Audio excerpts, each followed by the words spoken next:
Hello and welcome to today's webinar on tips and tricks in evolution. Today we'll be going over tips that you can use in your patient search, how to link patients to a family, some new features in the task manager, as well as some old and new features in the medication screen. So let's begin by looking at the patient search. The first and most important thing that you need to remember when searching for a patient is that you have to put their surname in first, followed by their first name. However, you might only know your patient on a first name basis. So to search for a patient just by their first name, you need to press the space bar to represent where their surname should have been, followed by their name. So let's use the example Jane. So I put a space and then I type in Jane. Straight away the system will pick up that there's one Jane and her surname is Chan. The next tip is known as a wildcard search. So this is typically used in scenarios where you might not know how to spell the patient's name, or you just didn't quite capture their whole name or what they said. So an example could be a patient has left a phone message saying that their name is Bruce Baker, and now when you're listening to this message, you might question, did they say Baker, did they say Barker, what did they say? From what you can gather, it starts with the B and it ends with an R. So what you need to do in order to do a wildcard search is first put the B followed by an asterisk, so it's shift 8, and then R. And what will happen is the system will pick up the surname beginning with a B and ending with R. So here we go, here's my patient. His name was actually Bruce Baker. So the next little tip or trick that we'll be going over is linking registered patients to a family. So this little trick will allow you to link two separate registered patients into one family. A scenario could be that a mother and child joined on separate occasions, and now the mother would like to link her file to her son's, as she wants to be the main account holder. So to do this, you first need to get the main patient on the palette. So I'm going to use the example of Sandra East. Then what you need to do is copy Sandra East's chart number. So this is represented over here. You can also search for her family members to see that no other family members are linked to her, so that you don't give the wrong chart number to her son, for example. So she wants to link her son. So then what we need to do is copy down Sandra's chart number, which is number 13.1, and then search for her son, whose surname is also East.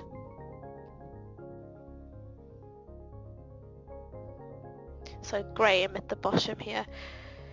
So Graham's chart number is 12.1. So what you need to do is open up his patient register, erase the number 12, add 13 because that was his mother's name, chart number, and then put an extension 2 because his mom has extension 1, so he will be extension 2. By doing this, you are now linking both Graham and Sandra together.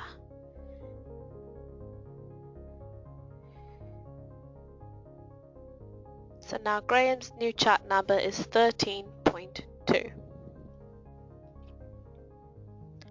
The third tip that we'll be going over occurs in your task manager. So that's just over here. If you receive a lot of tasks and you want to keep track of where you last were, you can use the feature called Bookmark. As its name suggests, it puts a mark where you last were, so you can track it and review it later on. So let's say I was scrolling through my list and I got interrupted. I would quickly put a bookmark on the last task that I was viewing by highlighting it and clicking bookmark at the top. You'll see that is now represented by an orange line across the task. Please note that this bookmark will only retain if the module is left open. If you close the task and reopen it, that bookmark will disappear. So I'll show you what I mean. See, the bookmark's gone.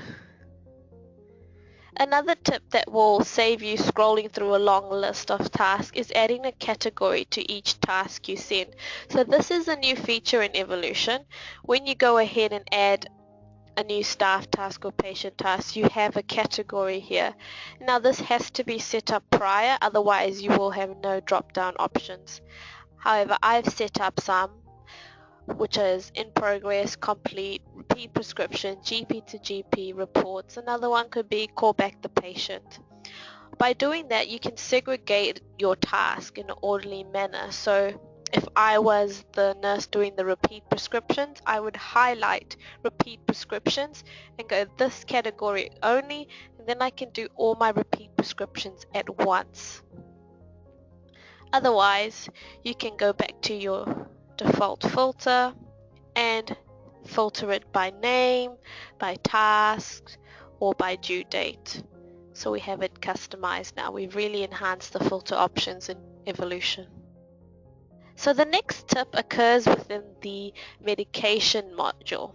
So a lot of users will already know this trick. This is mostly for users new to Medtech who have never used any of our Medtech products before. To open up your medication module, you go into patient and then medication.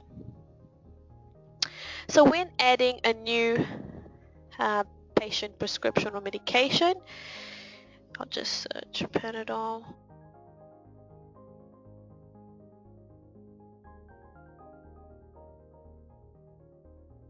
You can now go from granular to non-granular. So if you need to have instructions written here, you can click this little icon here, which will move it over to granular.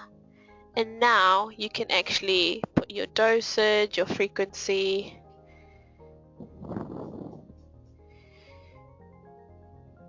and it will populate in this little directions section here.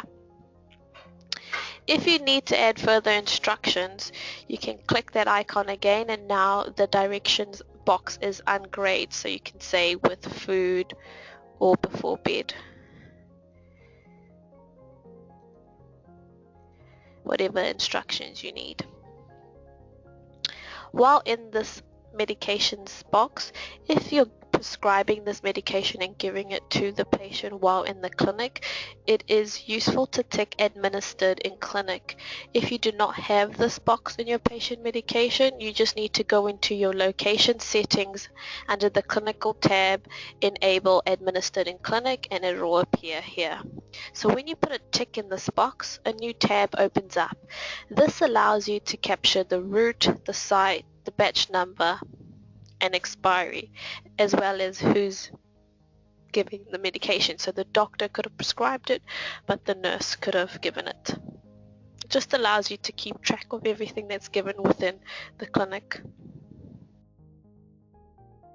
So going into our consultation screen, what we have done here is added the right click ability. So when you right click in the consultation, you can add clinical keywords, you can actually do follow-ups. So there's a lot of actions you can now do when in your consultation screen.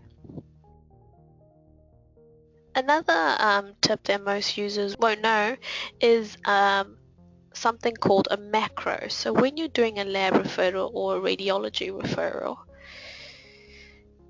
and you right click, I have set up different types of services. So I might have a patient that comes in and needs to have their diabetes check all the time, and he might have certain services that he has to have. So if I click diabetes check, for example, when I go into the main tab, it'll tick all the services that I require for this diabetes check. So instead of you having to scroll through the different boxes and look for your particular service, you can set that up, and that's known as a macro. So if you go under file, options, inbox, outbox, and referral macro, you can set up your own. So all you got to do is new, give it a code, a description, and the folder is normally a lab or a radiology. And then under services, you can go ahead and add your services by just clicking the add button.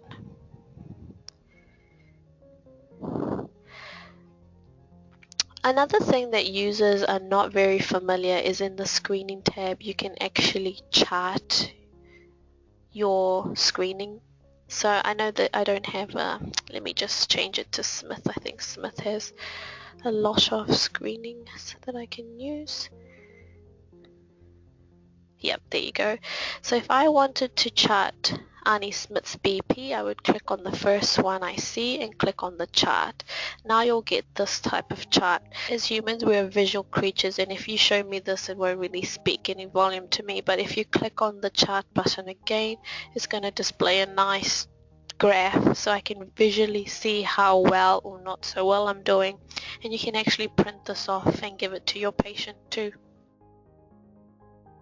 So the next tip that I'm going to give you is in Evolution, you no longer have to request for a provider update from our software team. You are able to do this from the comfort of your own practice. So normally when a provider leaves, you contact Medtech support and you ask for a SQL in order to copy all of that provider's task and their patients over to the new provider that's taking over. So we've actually given you the utility to do that yourself. So that can be found under Utilities. I'll just close this window. Miscellaneous and Provider Update. So all you have to do is select the old provider's name and then who's going to be replacing it. And here you have the option of ticking to update the provider's patients, the recalls and the tasks. And once you do that, all the changes will be carried over to the new provider. Lastly, I'll go over our chat and contact support option. If you want to avoid calling our support line, we have a great substitute for you. You can either use our chat, as we have a dedicated team looking after the chat room, where you can ask questions regarding your respected PMS system. So this could be Evolution or Medtech 32. Or you can use the contact support under the help menu. So if you click on this module, you have the option of choosing what your request is. Is it a support request? Is it a training request? And you can type up what you want at the bottom here, and your details will pre-populate at the bottom, and this will be sent to one of our customer support teams, who will then contact you and help you with your particular query. So that now concludes the webinar on tips and tricks. I hope you learned some new things as we covered patient search, linking registered patients to a family, filtering options in the task manager, as well as macros and keywords. So thank you all again for attending and have a good day.